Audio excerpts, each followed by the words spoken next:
Hello সবাইকে, আইটিসের টেকনোলজিসের আয়োজনকৃত পাইথনের এই সৃষ্টিতে সবাইকে স্বাগতম। আমরা আজকের এই লেসনে শিখব পাইথন অপারেটর সম্পর্কে। পাইথনে মেইনলি তিন ধরনের অপারেটর গুলো খুব বেশি ইউজ করতে দেখা যায়: লজিক্যাল অপারেটর, অ্যারিথমেটিক অপারেটর এবং কম্প্যারিজন অপারেটর। তো আমরা ফার্স্টে একটু জেনে নিই অ্যারিথমেটিক অপারেটরটা সম্পর্কে। অ্যারিথমেটিক অপারেটরটা কি জিনিস? ওকে, অ্যারিথমেটিক অপারেটরের ভিতরে পড়ছে অ্যাডিশন, যেটার জন্য আমরা সিম্বল ব্যবহার করে থাকি হচ্ছে আমরা প্লাস সিম্বল ব্যবহার করে থাকি। আমরা সাবট্রাকশন পারফর্ম করে থাকি, সাবট্রাকশনের জন্য আমরা মাইনাস সিম্বল ব্যবহার করে থাকি পাইথনের ক্ষেত্রে, এবং এটা অন্যান্য যে কোনো ল্যাঙ্গুয়েজের ক্ষেত্রেও এই সিম্বলগুলো ইউজ হয়েছে। মাল্টিপ্লিকেশনের জন্য আমরা অ্যাস্টেরিস্ক সিম্বল ইউজ করে থাকি, এবং ডিভিশন এই অপারেশনটি পারফর্ম করার জন্য আমরা ব্যাকস্ল্যাশ ইউজ করে থাকি। এখন আমরা মূলত জেনে গেলাম অপারেটরগুলো কি কি। তাহলে এখন জেনে নেওয়া যাক যে কিভাবে এই অপারেটরগুলো ইউজ করা হয়ে থাকে। তো প্রথমে আমি দুটো নাম্বার নিয়ে নিচ্ছি, দুটো নাম্বার আমি ভ্যারিয়েবলের ভিতরে স্টোর করব। দুটো ভ্যারিয়েবলের ভিতরে নাম্বার 1 ফর এক্সাম্পল 5 এবং নাম্বার 2 ফর এক্সাম্পল 9। আমি দুটো নাম্বার নিয়ে নিলাম।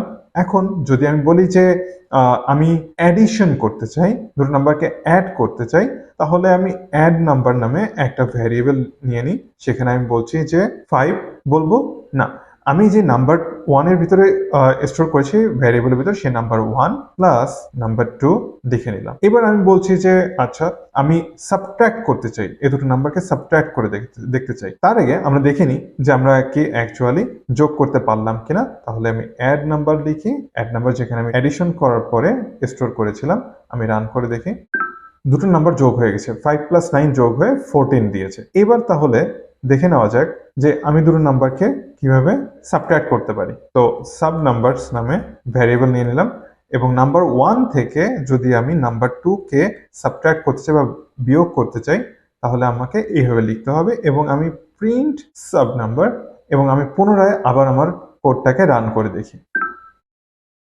ওকে, রেজাল্ট এসে গিয়েছে। সেটা হলো যে 5 থেকে আমি যখন 9 কে বিয়োগ করছি, 9 আমার রয়েছে নাম্বার 2 তে এবং 5 রয়েছে নাম্বার 1 ভ্যারিয়েবলের ভিতরে।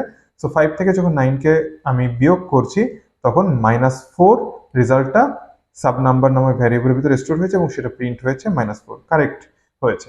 ওকে, এখন যদি আমি বলি এখন আমি মাল্টিপ্লাই করতে চাই, তাহলে আমি মাল্টি নাম্বার নামে একটা ভ্যারিয়েবলের ভিতরে বললাম নাম্বার 1 কে আমি নাম্বার 2 এর সাথে মাল্টিপ্লাই করতে চাই। ওকে, এবার আমি আবারও প্রিন্ট করে দেখি,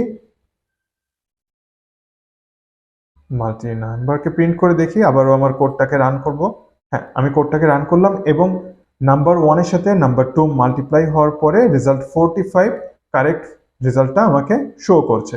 ওকে, এখন যদি আমি বলি আমি ডিভাইড করতে চাই, যেহেতু ডিভিশন একটা অপারেটর রয়েছে, সো আমি ডিভাইড নাম্বার নামে একটা ভ্যারিয়েবল লিখলাম, এবং নাম্বার 1 কে আমি নাম্বার 2 দিয়ে ডিভাইড করছি, সেজন্য নাম্বার 1 কে আগে লিখবো, তারপরে ডিভাইড সিম্বল, তারপরে ডিভাইড নাম্বার 2। তার মানে হচ্ছে নাম্বার 1 কে আমি নাম্বার 2 দিয়ে ডিভাইড করছি।